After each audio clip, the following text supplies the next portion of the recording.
Assalamualaikum warahmatullahi wabarakatuh. Perkenalkan, nama saya Alia Syari. Saya merupakan mahasiswa dari jurusan Ilmu Ekonomi, Fakultas Ekonomi Universitas Negeri Padang. Pada video kali ini saya akan melanjutkan pembahasan materi kuliah Ekonomi Pembangunan 1 dengan dosen pembimbing Bapak Dr. Alphonse Satrianto, SE.ME. Pada video kali ini saya akan membahas materi yang pertama, yaitu ciri negara-negara berkembang. Ciri perekonomian global yang paling mencolok adalah adanya kesenjangan yang sangat tajam antar negara-negara di dunia, baik negara maju maupun negara berkembang. Kesenjangan tersebut dapat dilihat dari output per pekerja, pendapatan real per kapita. Selain itu, terdapat kesenjangan yang besar dalam kesejahteraan, yaitu harapan hidup, prevalensi atau persebaran kekurangan nutrisi, melek huruf, dan lain-lain. Beberapa negara berkembang berhasil mencapai kemajuan besar untuk memperkecil kesenjangan tersebut, sedangkan di negara berkembang lain hanya sedikit mengalami kemajuan. Berikut 10 ciri penting yang umumnya rata-rata dimiliki oleh negara berkembang dibandingkan dengan negara maju, yaitu yang pertama, standar hidup dan produktivitas yang lebih rendah. Yang kedua, tingkat modal manusia yang lebih rendah. Yang ketiga, tingkat ketimpangan dan kemiskinan absolut yang lebih tinggi. Yang keempat, tingkat pertumbuhan penduduk yang lebih tinggi. Yang kelima, fraksionalisasi sosial yang lebih besar. Yang keenam, jumlah penduduk di pedesaan yang lebih besar namun memiliki tingkat migrasi desa kota yang lebih cepat. Yang ketujuh, tingkat industrialisasi yang lebih rendah. Yang kedelapan, kondisi geografis yang menghambat. Yang kesembilan, sektor keuangan dan pasar lainnya yang kurang berkembang. Yang ke-10, dampak kolonial yang tersisa, contohnya berupa lembaga-lembaga yang jelek dan sering bergantung secara eksternal. Gabungan dan kepelikan semua tantangan itu sangat mempengaruhi kadar kendala pembangunan dan penetapan prioritas kebijakan di negara berkembang. Yang kedua, yaitu mendefinisikan negara-negara berkembang. Untuk mendefinisikan negara berkembang, yang paling umum adalah dengan menggunakan pendapatan per kapita yang dibuat oleh International Bank for Reconstruction and Development atau IBRD, yang lebih dikenal dengan Bank Dunia atau World Bank. Dalam klasifikasi Bank Dunia, 210 negara dengan jumlah penduduk sedikitnya 30.000 di peringkat berdasarkan tingkat pendapatan nasional bruto per kapita sebagai berikut. Yang pertama, negara berpendapatan rendah atau low income country. Yang kedua, negara berpendapatan menengah ke bawah atau low middle income country. Yang ketiga, negara berpendapatan menengah ke atas atau upper middle income country. Dan yang terakhir, yang keempat, negara OECD berpendapatan tinggi atau high income OECD country. Negara-negara dengan berpendapatan rendah didefinisikan sebagai negara yang dengan tingkat pendapatan nasional bruto per kapita pada tahun 2008 sebesar atau kurang dari $975. Negara berpendapatan menengah ke bawah memiliki pendapatan antara $976 dan $3.855. Negara yang berpendapatan menengah ke atas memiliki pendapatan antara $3.856 dan $11.906. Dan negara berpendapatan tinggi memiliki pendapatan sebesar atau lebih dari $11.907. Ada pembedaan khusus di antara negara-negara berpendapatan menengah ke atas dan negara berpendapatan tinggi baru dengan menggolongkan negara-negara yang telah berhasil membangun sejumlah sektor manufaktur yang relatif maju sebagai negara industri baru atau nearly industrialized country, yaitu negara yang telah mencapai tingkat pembangunan ekonomi yang relatif maju, sektor industri yang dinamis dan berhubungan erat dengan sistem perdagangan, keuangan, dan investasi global seperti Malaysia, Turki, Brasil, Cina, dan Meksiko. Cara lain mengklasifikasikan negara-negara di dunia berkembang adalah berdasarkan tingkat utang internasional mereka, yaitu sebagai negara berutang sangat banyak, berutang sedang, yang berutang sedikit.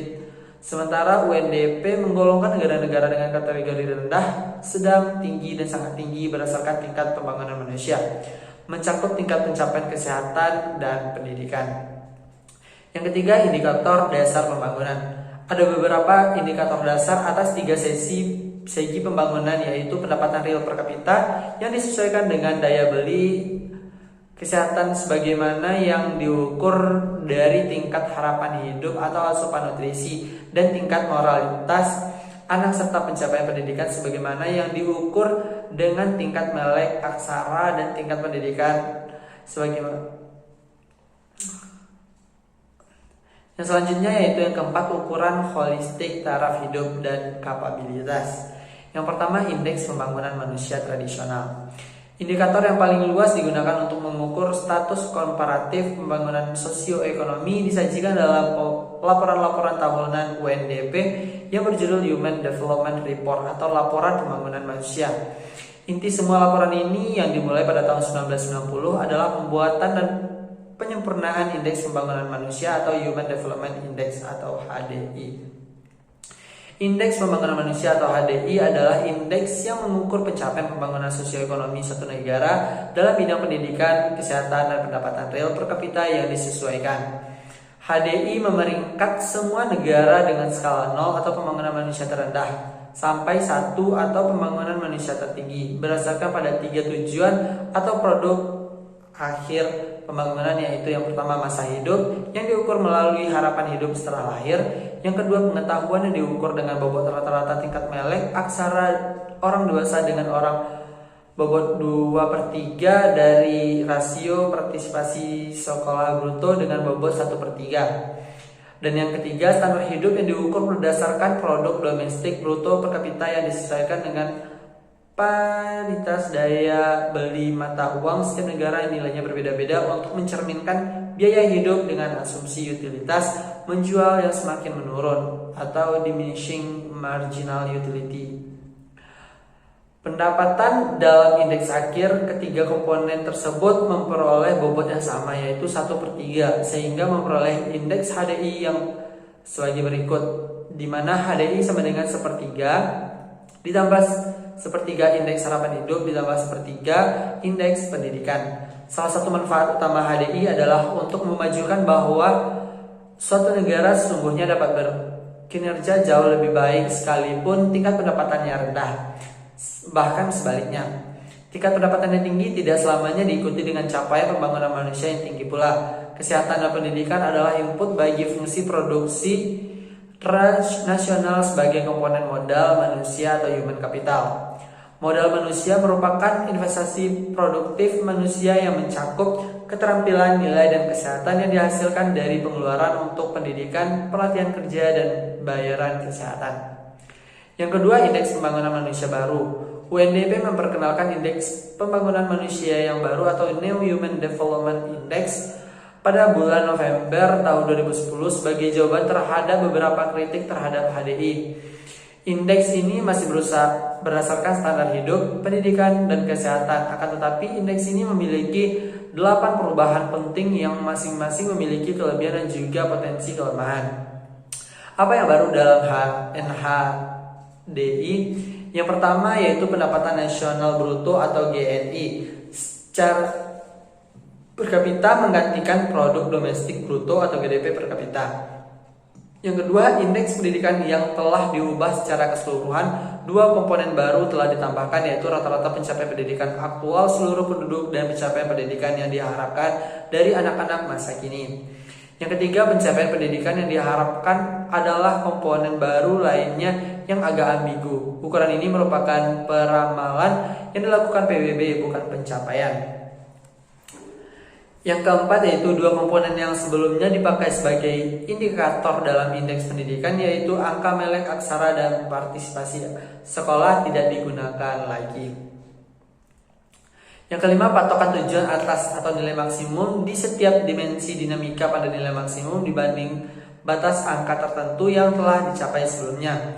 Yang keenam, patokan tujuan bawah untuk tingkat pendapatan yang lebih dikurangi. Yang ketujuh, memakai log natural atau in ketimbang menggunakan logaritma umum. Yang kedelapan, perhitungan HDI dengan rata-rata atau mean geometri bagi NHDI sama. Yang kelima, karakteristik negara berkembang atau keragaman dalam kesamaan. Yang pertama, standar hidup dan produktivitas yang lebih rendah. Terdapat perbedaan produktivitas antar negara-negara maju seperti Amerika Serikat dengan negara-negara berkembang seperti India dan Republik Demokratik Kongo. Yang kedua, tingkat modal manusia yang lebih rendah. Modal manusia atau kesehatan, pendidikan, dan keterampilan merupakan hal penting bagi pertumbuhan ekonomi berdasarkan indikator harapan hidup, tingkat nutrisi, dan indikator melek aksara. Tingkat mortalitas anak di bawah usia 5 tahun 17 kali lebih banyak di negara-negara berkembang dibandingkan dengan negara-negara maju. Yang ketiga, tingkat ketimpangan dan kemiskinan absolut yang lebih tinggi. Secara global, 20% atau sekitar 1,4 miliar orang paling miskin hanya menerima 1,5 pendapatan dunia. Mereka hidup dalam kemiskinan absolut dengan pendapatan di bawah 1,25 dolar per hari. Untuk mengangkat pendapatan mereka yang hidup dengan pendapatan kurang dari 1,25 dolar per hari ke garis kemiskinan minimal hanya membutuhkan kurang dari 2% pendapatan 10% orang-orang terkaya di dunia. Keempat, tingkat pertumbuhan penduduk yang lebih tinggi. Dari tahun 1990 sampai tahun 2008, jumlah penduduk negara pendapatan rendah tumbuh 2,2% setiap tahun. Negara-negara berpendapatan menengah tumbuh 1,3% dan negara-negara berpendapatan tinggi tumbuh 0,7% per tahun.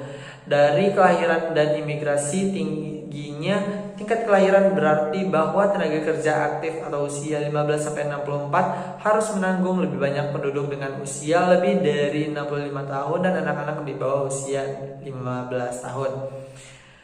Yang kelima, fraksionalisasi sosial yang lebih besar. Fraksionalisasi atau fractionalization adalah perbedaan signifikan dalam hal etnis, bahasa, dan bentuk pengelompokan sosial lainnya di suatu negara.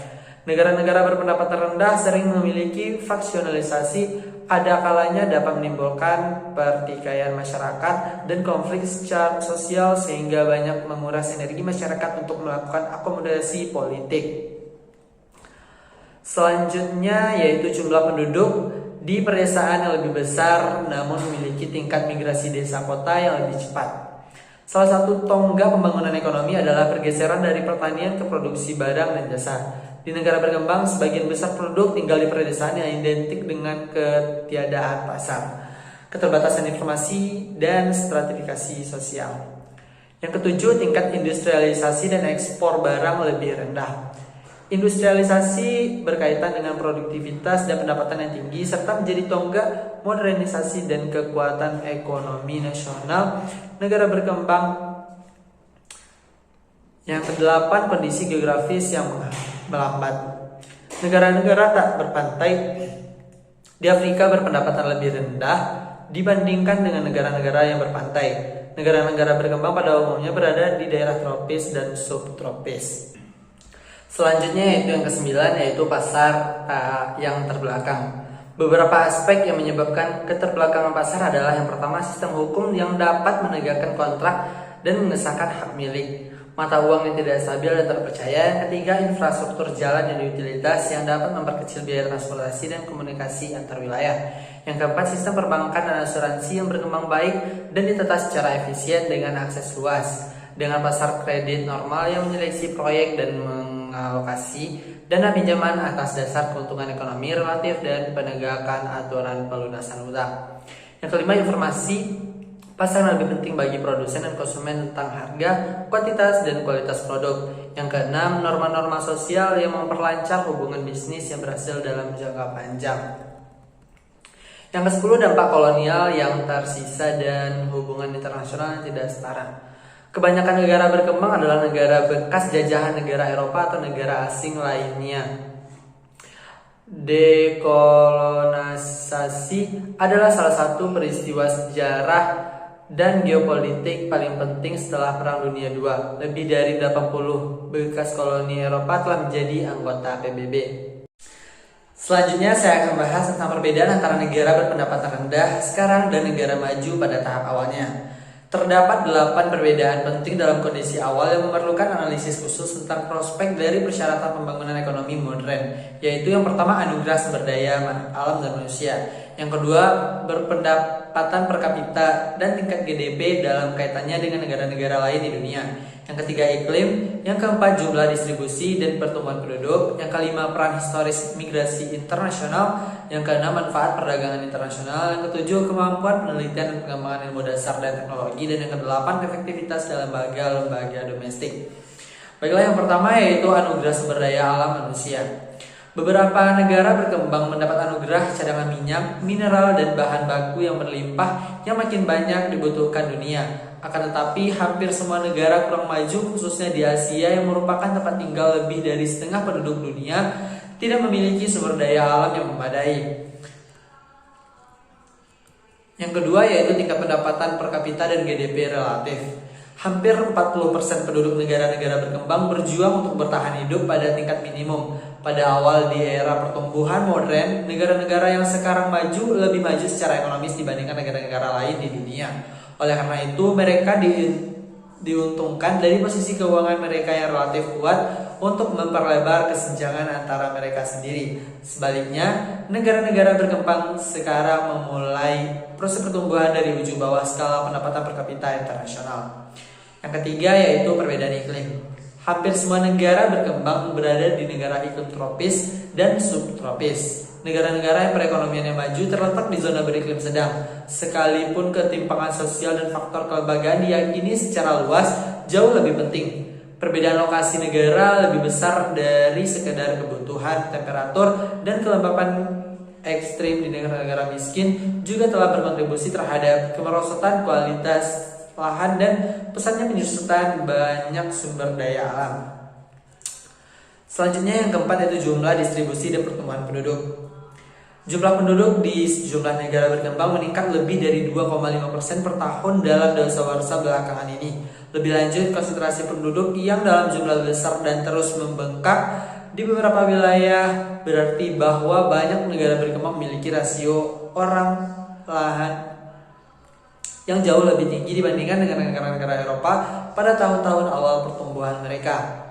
Terakhir, dalam kaitannya dengan ukuran absolut komparatif ini, kecuali negara pecahan Uni Soviet, tidak ada negara yang memiliki era pertumbuhan ekonomi jangka panjang memiliki jumlah penduduk sebesar India, Mesir, Pakistan, Indonesia, Nigeria, atau Brazil sekarang. Angka pertumbuhan penduduk negara maju dulu juga tidak seperti yang terjadi sekarang di Kenya, Filipina, Bangladesh, Malawi, dan Guatemala. Yang kelima, peran historis migrasi internasional. Ada yang menarik dari sejarah berkaitan dengan migrasi internasional. Dapat dikatakan negara-negara Eropa yang maju saat ini memang karena dulunya telah melakukan migrasi ke benua Amerika, utamanya ke Amerika Serikat pada tahun 1850 sampai 1914. Yang pada saat itu Amerika menjadi salah satu negara adidaya dan tengah membuat peradaban maju. Hal ini akan memberikan manfaat bagi para migran yang datang seperti dari negara Italia, Jerman, Irlandia, dan lainnya. Yang keenam, stimulus perdagangan internasional. Negara di seluruh dunia pada dasarnya telah mengetahui bahwa ada sistem perdagangan bebas internasional yang berperan sebagai mesin pertumbuhan hingga perannya membantu pembangunan negara-negara yang saat ini maju. Lagi-lagi dapat dikatakan negara berkembang harus melakukan starting point yang sebenarnya telah dilakukan oleh negara maju saat ini. Hasilnya sering terdapat perbedaan produk dan kualitas. Jika negara maju melakukan impor barang elektronik, teknologi manufaktur, pemesinan, atau hasil-hasil teknologi industri, maka karakteristik negara berkembang lebih pada produk-produk UMKM. Yang ketujuh yaitu kemampuan penelitian dan pengembangan ilmu dasar dan teknologi. Pada dasarnya, budaya penelitian ilmiah yang memiliki visi untuk meningkatkan kualitas kehidupan manusia, produk, laba, faktor produksi, dan pengetahuan yang sudah ada telah mengakar dan membudaya pada negara maju sejak saat penjajahan sekalipun. Mengapa demikian? Karena negara maju saat ini adalah negara yang dulunya menikmati hasil-hasil penjajahan di negara berkembang, sehingga mampu start lebih dahulu dan merakit konsep mencapai kesejahteraan bangsa melalui ilmu pengetahuan dan teknologi, sehingga dewasa ini dapat dilihat ketimpangan antara negara maju dan negara berkembang. Pada saat seperti itulah, jika ada beberapa generasi negara yang menonjol pada negara berkembang tersebut, maka dapat dikatakan sebagai kaum minoritas. Mereka tidak terfasilitasi dan mendapat apresiasi layaknya di negara maju. Oleh karena itu, tidak heran bila banyak yang meninggalkan negaranya yang secara tidak langsung membangun negara lain dengan bersekolah ataupun kerja di luar negeri. Fenomena ini dapat dikatakan kegagalan besar sistem imperialisasi Terdahulu sebuah kenyataan gagalnya mekanisme pasar. Yang kedelapan yaitu efektivitas lembaga domestik. Saat awal industrialisasi alias awal membangun bangsa negara maju seperti Inggris, Amerika Serikat, dan Kanada lebih luas memainkan peran dalam menyediakan akses yang relatif bagi orang-orang yang mau berwirausaha. Keluasan ini dilakukan dengan sistem liberal yang dulunya tidak begitu terbatasi dan aturan-aturan perizinan semacamnya walaupun saat ini diperketat. Selanjutnya saya akan bahas yang ketujuh yaitu apakah standar hidup negara berkembang dan negara maju mendekati kesetaraan. Untuk mengetahui apakah standar hidup negara berkembang dan negara maju mendekati kesetaraan dapat dilihat dari tren divergensi atau konvergensi. Divergensi yaitu tren pendapatan per kapita atau output untuk meningkat lebih cepat di negara-negara berpendapatan tinggi daripada negara berpendapatan rendah, sehingga kesenjangan pendapatan semakin lama atau semakin lebar di seluruh negara. Sedangkan konvergensi, tren pendapatan per kapita atau output untuk meningkatkan lebih cepat di negara berpendapatan rendah daripada negara-negara berpendapatan tinggi, sehingga negara berpendapatan rendah semakin lama semakin dapat menyusul. Jika negara-negara diandalkan berkonvergensi tidak dalam semua hal tapi dengan syarat hal lainnya sama, terutama tingkat tabungan, pertumbuhan tenaga kerja, dan teknologi, maka istilah yang digunakan adalah konvergensi bersyarat atau conditional convergence. Konvergensi terjadi bila memang negara berkembang dapat memanfaatkan kemampuannya dalam menangkap peluang advantage of backwardness dan kemungkinan persebaran modal bagi negara-negara maju yang ingin melakukan investasi di negara berkembang. Keadaan ini akan memacu konvergensi, namun jika tidak justru menimbulkan divergensi. Apakah negara tersebut konvergensi atau divergensi? Untuk itu dilakukan 4 pendekatan sebagai berikut. Yang pertama, konvergensi relatif negara. Yang kedua, konvergensi absolut negara. Yang ketiga, konvergensi relatif negara yang ditimbangkan populasi. Dan yang keempat, konvergensi dunia sebagai suatu negara. Selanjutnya yang kedelapan yaitu penyebab jangka panjang pembangunan komparatif. Lembaga ekonomi atau economic institution memainkan peran dalam pembangunan ekonomi didefinisikan oleh Doug North sebagai aturan main kehidupan perekonomian. Dengan demikian, lembaga menyediakan penopang ekonomi pasar dengan cara menetapkan aturan tentang hak pemilikan dan penegakan kontrak atau perjanjian, meningkatkan koordinasi. Larangan perilaku memaksa, curang, dan anti persaingan dengan membuka akses bagi semua orang, membatasi kekuasaan elit, serta mengelola konflik pada umumnya. Selain itu, lembaga juga mencakup jaminan sosial yang berfungsi untuk melegitimasi kompetisi pasar dan provinsi stabilitas makroekonomi yang dapat diperkirakan. Dan yang terakhir yaitu kesimpulan. Sebagai kesimpulan, dalam bab ini menunjukkan beberapa kesamaan penting di hampir semua negara berkembang yang berbanding terbalik dengan karakteristik kontemporer dan sejarah negara-negara maju. Terlepas dari keragaman yang terdapat di belakang negara berkembang, hampir semua negara itu memiliki kesamaan tujuan pembangunan yang dirumuskan dengan baik. Tujuan itu mencakup pengurangan kemiskinan, ketimpangan dan pengangguran, penyediaan pendidikan dasar, kesehatan, perumahan, dan makanan bagi setiap warga negara, memperluas kesempatan ekonomi dan sosial, serta peningkatan kesatuan negara bangsa. Berkaitan dengan tujuan ekonomi, sosial, dan politik, kebanyakan negara berkembang umumnya juga menghadapi sejumlah masalah dengan kadar yang berbeda-beda seperti kemiskinan absolut yang kronis, tingginya tingkat pengangguran, lebarnya kesenjangan distribusi pendapatan, rendahnya tingkat produktivitas pertanian, besarnya ketidakseimbangan standar hidup dan peluang ekonomi penduduk yang bermukim di kota dan pedesaan, meningkatnya